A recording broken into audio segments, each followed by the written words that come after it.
మీ ఇంట్లో మొదటి కోటీశ్వరుడు మీరే అవ్వాలనుకుంటున్నారా? ఈ ఫైనాన్షియల్ వెబినార్ లో ఇప్పుడే జాయిన్ అవ్వండి. హలో నమస్తే, వెల్కమ్ టు సుమన్ టీవీ. ప్రస్తుతం మనతో chartered wealth manager and mutual funds distributor అయిన రమా రాజేష్ గారు ఉన్నారు. వీరితో ఈరోజు కొన్ని విషయాలు మనం డిస్కస్ చేద్దాం. హలో అండి, నమస్తే. హాయ్. సో ఇప్పుడు 2025 చూసుకుంటుంటే మనకి మార్కెట్లో చాలా వొటాలిటీ ఉంది. సో ఇలాంటి టైంలో ఒకవేళ కొత్తగా ఇన్వెస్ట్ చేయాలి అనుకుంటున్న వాళ్ళు ఎవరన్నా ఉన్నా కానీ, లేదంటే ఆల్రెడీ ఇన్వెస్ట్ చేసి ఉంటారు కదా, సో వాళ్ళు అయినా కానీ ఎలా అంటే స్టెప్ తీసుకోవాలి? అంటే కొత్తగా ఇన్వెస్ట్ చేస్తున్న వాళ్ళు అనుకోండి, ఎలాంటి వాటిలో ఇన్వెస్ట్ చేయాలి, అండ్ ఆల్రెడీ ఉన్న వాళ్ళు కూడా చేంజెస్ ఏమైనా చేయాలా ఇలా ఈ వొటాలిటీని బట్టి మనకి? ఇప్పుడు ఖచ్చితంగా తెలుసుకోవాల్సిన ఆన్సర్ ఇది. ఎందుకు అంటే డిసెంబర్లోని highest number of SIP stop చేశారు because of the volatility. So actually that is a very wrong step. చాలా మందికి అవేర్నెస్ లేక ఇట్లాంటి పనులు చేస్తున్నారు. సో ఒక్కసారి మనం సెప్టెంబర్ నుంచి ఇప్పటి వరకు ఎలా ఉంది, దీంట్లో ఏం జరిగింది, ఎలాగా మనం ఏంటి చేయొచ్చు ఏంటి చేయకూడదు, ఇలాంటి వాలటిలిటీ టైంలోని మనం ఏం చేయొచ్చు ఏం చేయకూడదు అని డీటెయిల్ గా తెలుసుకుందాము.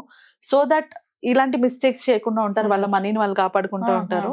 So first and most important thing, last September లోని మార్కెట్ లోని వాలటిలిటీ ఇంక్రీజ్ అవడం స్టార్ట్ అయింది. సో అప్పటి వరకు కూడా అంటే నేను మిడ్ క్యాప్ ఫండ్ చూసుకుంటే నిఫ్టీ 50 మిడ్ క్యాప్ ఫండ్ లో 15% లాస్ అయింది లాస్ట్ సెప్టెంబర్ నుంచి. ఈ జనవరి లోపు ఎవరైనా ఇన్వెస్ట్ చేసి ఉంటే 15% లాస్ చూసుంటుంటారు వాళ్ళు రఫ్ గా. అండ్ విచిత్రం ఏంటంటే ఈ మధ్యలోని మళ్ళీ డిసెంబర్ లోని అది ఒక్కసారి పైకి లేచింది. అంటే ఇట్స్ నాట్ లైక్ కంప్లీట్లీ అలా పడిపోలేదు, అది పెరిగి మళ్ళీ పడింది అనమాట. So similarly small cap funds లో కూడా చూసుకుంటే Nifty small cap 100 index fund చూసుకుంటే సెప్టెంబర్ నుంచి ఫాలో అవుతూనే ఉంది. అది ఆల్ టైమ్ ఫాలో అయింది, at the same time December లోనే ఆల్ టైమ్ హై కూడా వెళ్ళింది. ఓకే. సో అంటే ఈ రెండిటి బట్టి మనకు అర్థమవుతుంది ఏంటి, ఈ సిచ్యువేషన్స్ అంటే సెప్టెంబర్ నుంచి ఇప్పటి వరకు మార్కెట్ కంప్లీట్లీ వాలటైల్ గా ఉంది. అంటే అది పెరుగుతుంది తగ్గుతుంది, పెరుగుతుంది తగ్గుతుంది.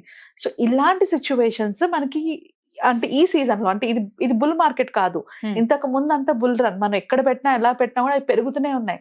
But this is not bull run, ఇది హైలీ వాలటైల్ మార్కెట్. ఈ మార్కెట్ లోనే మన పేషెన్స్ ని టెస్ట్ చేసేది కూడా ఇదే మార్కెట్ యాక్చువల్లీ. ఎందుకంటే పెరుగుతుంది అనుకునే టైంలో పడిపోతుంది, మళ్ళీ పడిపోతుంది, ఇది ఏం చేయాలని భయపడే టైంలో పెరుగుతుంది. సో ఇలాంటి టైంలోని మోస్ట్ ఇంపార్టెంట్ థింగ్, ఎవరైతే ఇన్వెస్ట్మెంట్స్ ఆల్రెడీ చేస్తున్నారో, ఎవరైతే ఇన్వెస్ట్మెంట్స్ చేస్తూ ఉన్నారో వీళ్ళు స్టాప్ చేయకూడదు. ఇక్కడే మీరు స్టాప్ చేస్తేనే లాస్ ని బుక్ చేసుకున్న వాళ్ళు అవుతారు. స్టాప్ చేయకపోతే అది మళ్ళీ పెరుగుతుంది.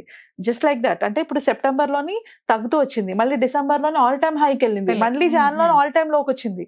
సో తగ్గుతుంది పెరుగుతుంది. సో ఈ టైంలో కనుక స్టాప్ చేస్తే లాస్ ని బుక్ చేసుకుంటాం మనం. సో కంపల్సరీగా ఈ టైంలో స్టాప్ చేయకూడదు. అందులోని SIP అయితే అస్సలు స్టాప్ చేయకూడదు.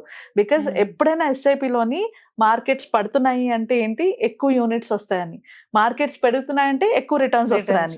ఏదైనా SIP లో మనకి అడ్వాంటేజ్, పడుతున్నప్పుడు యూనిట్స్ పెరుగుతాయి, పెరిగినప్పుడు రిటర్న్స్ పెరుగుతాయి. బికాస్ ఎక్కువ యూనిట్స్ ఉన్నాయి కాబట్టి రిటర్న్స్ పెరుగుతాయి. దీన్నే రూపీ కాస్ట్ యావరేజింగ్ అంటారు. సో SIP అయితే అస్సలు స్టాప్ చేయకూడదు. ఇలాంటి టైంలోని కంపల్సరీగా కంటిన్యూ చేయాలి. ఏవైనా ఎమర్జెన్సీస్ ఉంటే you can go for mutual fund loans కి వెళ్ళొచ్చు, లేకపోతే మీకు ఇంకేమైనా ఎమర్జెన్సీ ఫండ్స్ ఉంటే వాటిని పెట్టుకోండి. కానీ ఈ టైంలో మ్యూచువల్ ఫండ్స్ అస్సలు టచ్ చేయకూడదు. బికాస్ ఇప్పుడు ఏమైనా చేస్తేనే మనం లాసెస్ ని బుక్ చేసుకున్న వాళ్ళు అవుతాం. సో 100% SIP లో ఉన్న వాళ్ళు అస్సలు చేయకూడదు. నెక్స్ట్ వచ్చేటప్పటికి లంసమ్ ఇన్వెస్ట్ చేసిన వాళ్ళు మేబీ 2022 లోనో 2023 లోనో పెట్టుంటారు. ఇప్పుడు వాళ్ళు పెట్టిన ఇన్వెస్ట్మెంట్ కన్నా తక్కువ కనిపిస్తుండొచ్చు. బికాస్ స్మాల్ క్యాప్ లో 17% లాసెస్ ఉన్నాయి, రిటర్న్స్ లో ఉన్నాయి. 17% లాస్ రిటర్న్ చూపిస్తోంది. సో మీరు పెట్టిన దానికన్నా 17% తక్కువ కనిపిస్తుంది మీ దాంట్లోనే. So this is not the time. ఎందుకంటే మీరు ఏ ఇన్వెస్ట్మెంట్ అయితే చేస్తారో మ్యూచువల్ ఫండ్స్ లో పెట్టినప్పుడు మీ మైండ్ లో ఉండాల్సింది ఈక్విటీ మ్యూచువల్ ఫండ్స్ లో పెడితే more than 5 years ఉండాల్సిందే.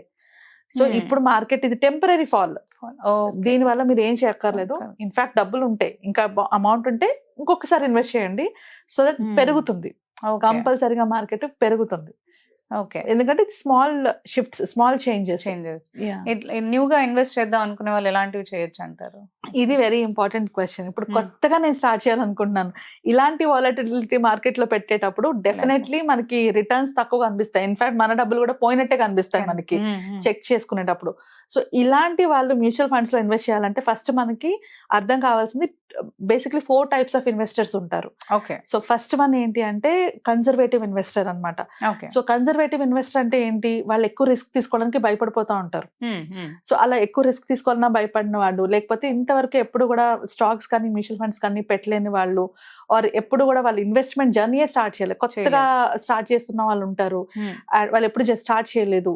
సో ఇలాంటి వాళ్ళు ఎవరైనా ఎక్కువ రిస్క్ అంటే మీకు భయం, మీరు పెట్టిన 5 లక్షలు 5,000 10,000 అది నెగటివ్ లోకి వస్తుందంటే మీరు భయపడిపోతుంటే కనుక మీరు పెట్టద్దు, ఈ మార్కెట్ లో ఇన్వెస్ట్ చేయొద్దు. ఓకే. ఆర్ ఇన్వెస్ట్ చేయాల్సి వస్తే ఒక అడ్వైజర్ తో కానీ, లేకపోతే ఒక యూనో మ్యూచువల్ ఫండ్ డిస్ట్రిబ్యూటర్ ద్వారా కానీ ఎవరిదైనా కనుక్కొని వాళ్ళ సపోర్ట్ తీసుకుని వెళ్ళండి చేయాలి. లేకపోతే ఇండివిజువల్ గా అస్సలు చేయొద్దు. బికాస్ మార్కెట్ ఈ వాలటిలిటీలో చూసినప్పుడు వీళ్ళు భయపడి వీళ్ళు ఎక్కువ లాసులు బుక్ చేసుకుంటారు. సో మీ ఓన్ గా మీరైతే అస్సలు చేసుకోవద్దు ఇలాంటి టైంలో. 100% ఎవరైనా అడ్వైజర్ ద్వారానే వెళ్తేనే సేఫ్. అప్పుడు మీకు క్లారిటీ ఉంటుంది, ఒక ధైర్యం ఉంటుంది. నా మార్కెట్ పడిపోతుందంటే వాళ్ళు చెప్తాను ఏం పర్లేదు భయపడద్దు పెరుగుతుంది అని ఒక ధైర్యం ఉంటుంది, ఒక భరోసా ఉంటుంది. లేకపోతే మీకు మీరే పెట్టుకున్నప్పుడు పడిపోతుంటే ఎవరిని అడుగుతారు, అమ్మో నేను ఏమైనా రాంగ్ డెసిషన్ తీసుకున్నానేమో అన్న భయంతో రిమూవ్ తీసేస్తాం. సో కన్జర్వేటివ్ ఇన్వెస్టర్స్ ఎవరైతే అస్సలు రిస్క్ ని తట్టుకోలేరు అలాంటి వాళ్ళు అస్సలు ఈ టైంలో ఇన్వెస్ట్ చేయకూడదు. కొంచెం మోడరేట్ ఇన్వెస్టర్స్ ఉంటారు చూడండి, ఎవరైతే ఓకే పర్వాలేదు ఇప్పుడు నాకు అవసరం లేదు అండ్ ఇప్పుడు నాకు ఈ అమౌంట్ ఫ్యూచర్ కోసమే దాచుకుంటున్నాను, ఒక 5-6 ఇయర్స్ కోసమే దాచుకుంటున్నాను, ఇప్పుడు నాకు ఇమీడియట్ గా అవసరం లేదు, నేను కొంచెం రిస్క్ చేయగలను పర్వాలేదు పెట్టుకుంటాను అనుకుంటే యూ కెన్ స్టార్ట్ చేయాలి అనుకుంటే హైబ్రిడ్ ఫండ్స్ తో కానీ multi cap flexi cap funds తో కానీ స్టార్ట్ చేయొచ్చు. సో హైబ్రిడ్ ఫండ్స్ అంటే ఏంటంటే ఈక్విటీ ప్లస్ డెట్ ఫండ్స్ ఉంటాయి. సో మనకి ఈ టైంలోని ఈక్విటీ మార్కెట్ పడుతున్నప్పుడు డెట్ మార్కెట్ పెరుగుతూ ఉంటుంది. సో ఆ పరంగా మనకి మరీ నెగటివ్ లో కనిపించదు, but at the same time మన ఫండ్స్ లో కూడా మంచి రిటర్న్స్ కూడా కనిపించవు. ఇప్పుడు ఈక్విటీలో మీకు కనిపించినట్టు 17% 16% నెగటివ్ రిటర్న్స్ కనిపించవు, అట్లీస్ట్ మీకు ఒక 0.1% 2% రిటర్న్స్ కనిపిస్తాయి మీ పోర్ట్ఫోలియోలోని.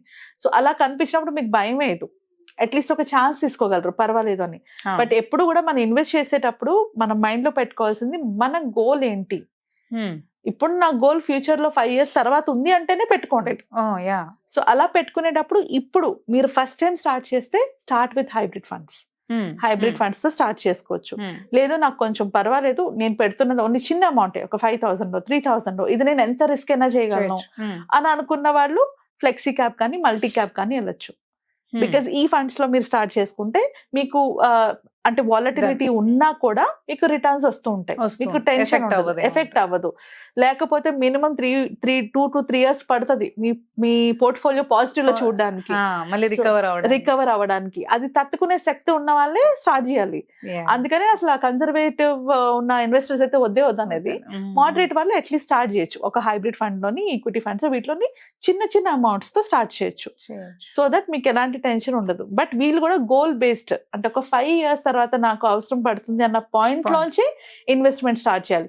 ఒక 1 year 2 years మార్కెట్ అంటే ఇప్పుడు ఇన్వెస్ట్ చేసి టెస్ట్ చేద్దాము నేను తెలుసుకొని అప్పుడు ఇన్వెస్ట్ చేద్దాం అనుకుంటే నో, ఇది రైట్ టైం కాదు. డెఫినెట్లీ ఈ టైంలో చేయకూడదు.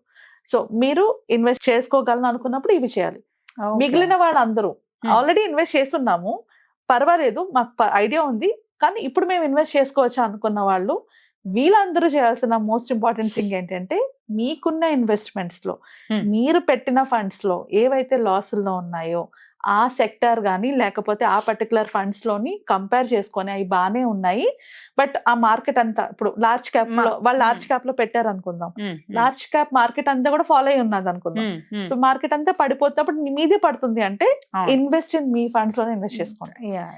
మీరు ఎక్స్ట్రా ఏమైనా పెట్టుకోవాలంటే మీ దగ్గర ఉన్న ఫండ్స్ లోనే పెట్టుకోండి, కొత్త ఫండ్స్ తీసుకోవాల్సిన అవసరం లేదు. ఓకే, మీ ఎగ్జిస్టింగ్ ఫండ్స్ లోనే మళ్ళీ రీఇన్వెస్ట్ చేసుకోవాలి. సో దట్ మీరు ఆ ఫండ్స్ లోని వెల్త్ క్రియేట్ చేసుకుంటారు. ఎట్లా క్రియేట్ చేసుకుంటారు, ఇప్పుడు మార్కెట్ డౌన్ లో ఉంది, మీకు డిస్కౌంటెడ్ ప్రైస్ లో దొరుకుతుంది. సో డిస్కౌంటెడ్ ప్రైస్ లో దొరికినప్పుడు ఎక్కువ యూనిట్స్ వస్తాయి కదా ఆ పాయింట్ లో. సో ఎవరైతే ఎగ్జిస్టింగ్ ఇన్వెస్టర్స్ ఉన్నారో వాళ్ళ ఇన్వెస్ట్మెంట్స్ మీద రీఇన్వెస్ట్ చేసుకోవాలి. కొత్తగా ఇన్వెస్ట్ చేసే వాళ్ళు, కన్జర్వేటివ్ మోడరేట్ అయిన వాళ్ళు వెరీ బేసిక్ తో స్టార్ట్ చేయాలి. సో దట్ లాస్ అవాయిడ్ చేసుకోవచ్చు. థ్యాంక్ యూ అండి. Thank you.